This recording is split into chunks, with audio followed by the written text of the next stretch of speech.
now. It is Tuesday morning and September 1st, 2020. And boy, oh boy, what a night and day it was yesterday for Donald Trump. I don't know if you guys have been watching Trump's new conspiracist tactics during his 2020 election bid, but it has been a doozy. Now, first of all, yesterday, during the White House coronavirus update, Trump spent most of his time attacking Democrats for what he's calling violence in liberal cities. He spent his time defending Kyle Rittenhouse, who was the 17-year-old Trump supporter who fatally shot two people and wounded another in Kenosha, Wisconsin, when he attended Black Lives Matter protests last week. Now, protesters, according to Donald Trump, the protesters violently attacked him, and that he, quote, probably would have been killed.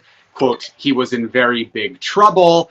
And so he was really defending this Mr. Rittenhouse guy. And Rittenhouse, of course, is a vigilante. Good morning, Mark. Good morning, Chelsea. He's a vigilante who came to the protest with an AR-15, claiming that he was there to protect public property, but he was really there to instigate violence by all accounts. He traveled more than 20 miles from his home in Antioch, Illinois, and videos of the protest now show that he was tripping of his own accord. He wasn't tripped or he wasn't attacked. He tripped of his own accord, and then he just ended up shooting two protesters who were confronting him. He did not need to be there. He did not need to be armed. He is and was a vigilante.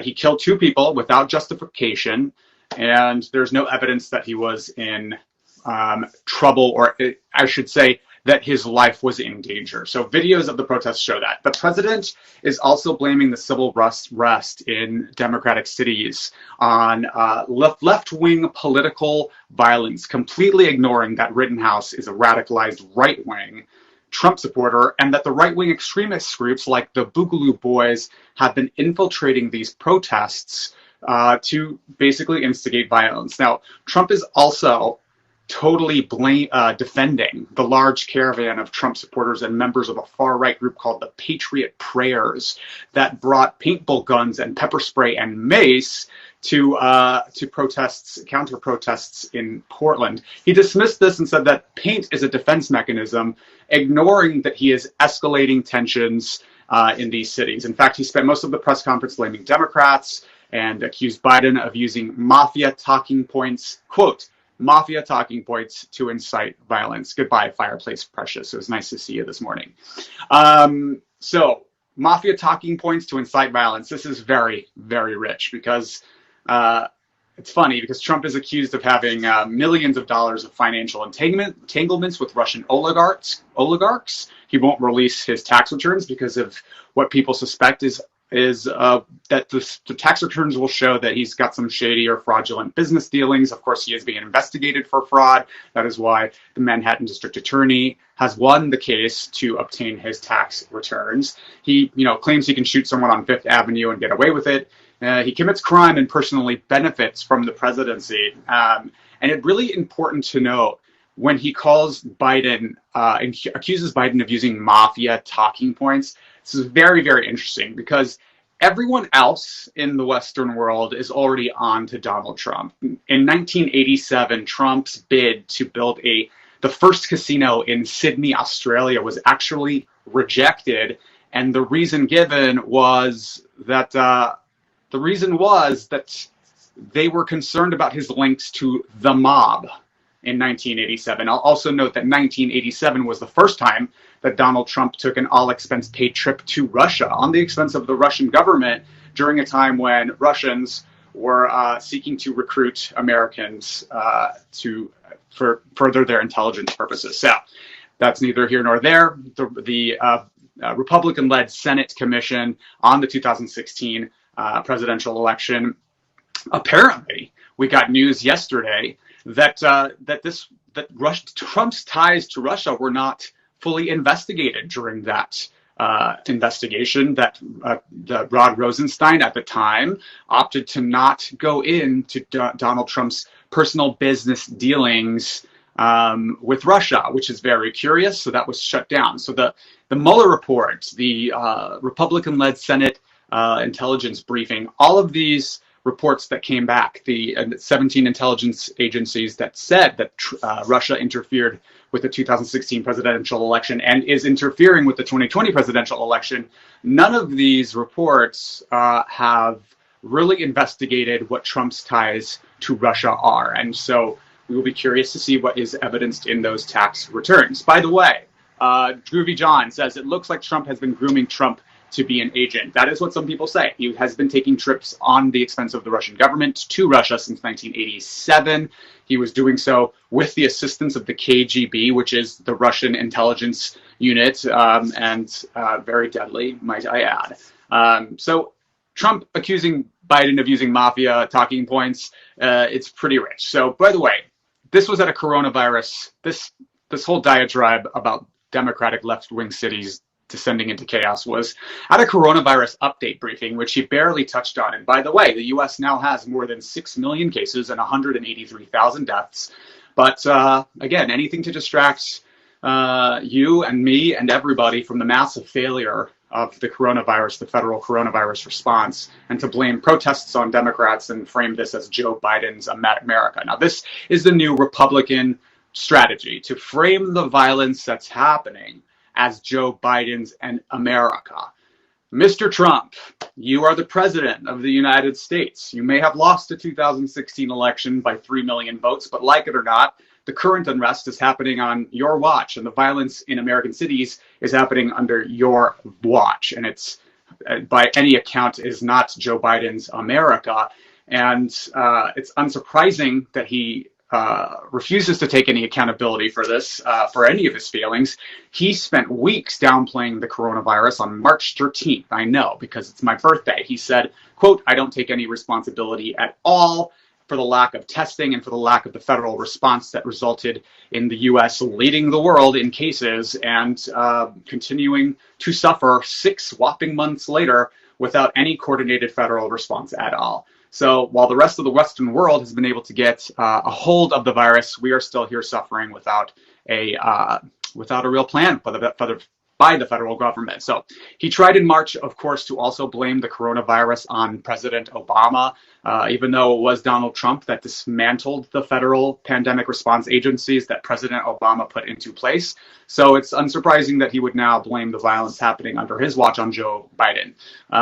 He claims that Biden is inciting the violence. This is a lie. Of course, Biden was in Pittsburgh and spoke at a campaign event yesterday, the same day that Trump was giving his coronavirus briefing.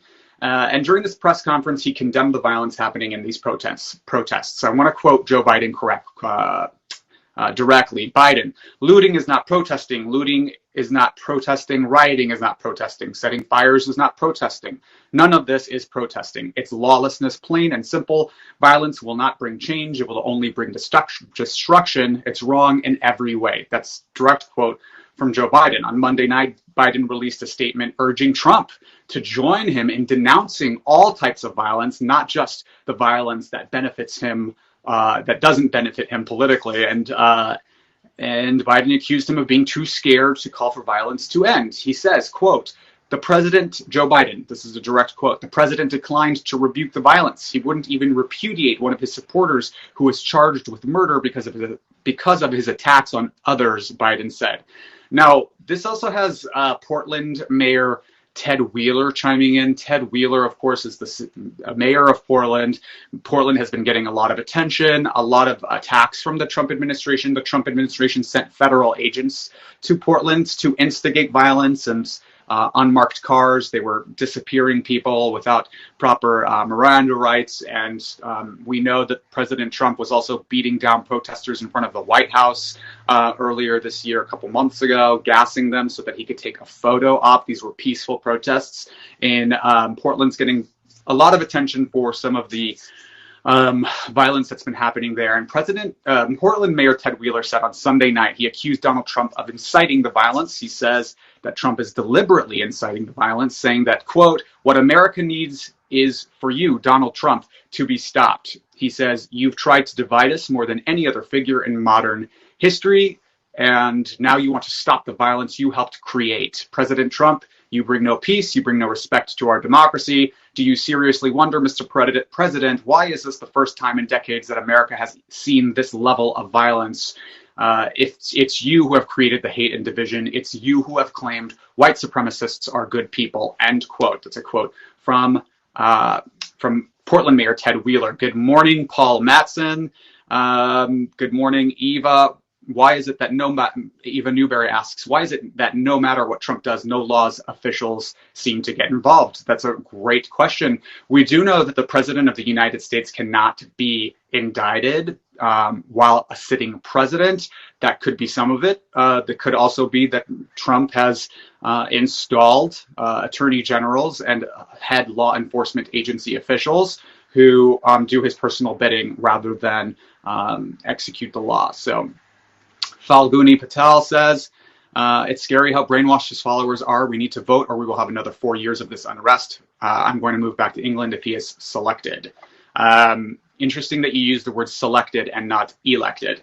But yes, of course, there's a lot of anxiety right now about what's going on in America. But that was Portland Mayor Wheeler's speech about Donald Trump. And speaking of Donald Trump, did you guys see him on Fox News last night with Laura Ingram? Now, Trump appeared on the Laura Ingram show last night, and I want to close with this because it was off the rails. So last night, it was one for the ages. He claimed that Joe Biden is not calling the shots and that, quote, people in dark shadows are pulling his puppet strings. And Laura Ingram tried to guide him during the interview. She knew that he sounded pretty insane, so she was trying to guide him, and she knew how it sounded. So she asked him, suggested that this sounded like a conspiracy theory, and she was trying to hint to Trump that he should say this was former Obama administration officials that are pulling Joe Biden's puppet strings, but he wouldn't take the hint. So I want to read this to you verbatim because this is who Trump says are responsible for pulling Biden's puppet strings. Okay, quote, people that are in the dark shadows, people that you haven't heard of. They're people that are on the streets. They're people that are controlling the streets. We had somebody get on a plane from a certain city this weekend, and in the plane it was almost completely loaded with thugs wearing these dark uniforms, black uniforms with gear and this and that. They're on a plane. End quote. Donald Trump on Laura Ingram last night is who he's saying controls Joe Biden's puppet strings. So in the same interview, he compared the shooting of Jacob Blake by police officers in Kenosha, Wisconsin to a game of golf where somebody chokes. That also prompted Laura Ingram to cut him off and redirect him because she realized how bad that sounded. So when Laura Ingram is redirecting you and trying to correct you because, oh, Mr. President, this doesn't sound great, you know that you're in trouble. Falguni Patel says, how often do you do these? I would love to watch without going through another page. We can join me every single morning on haps.tv/@AlexMahajer.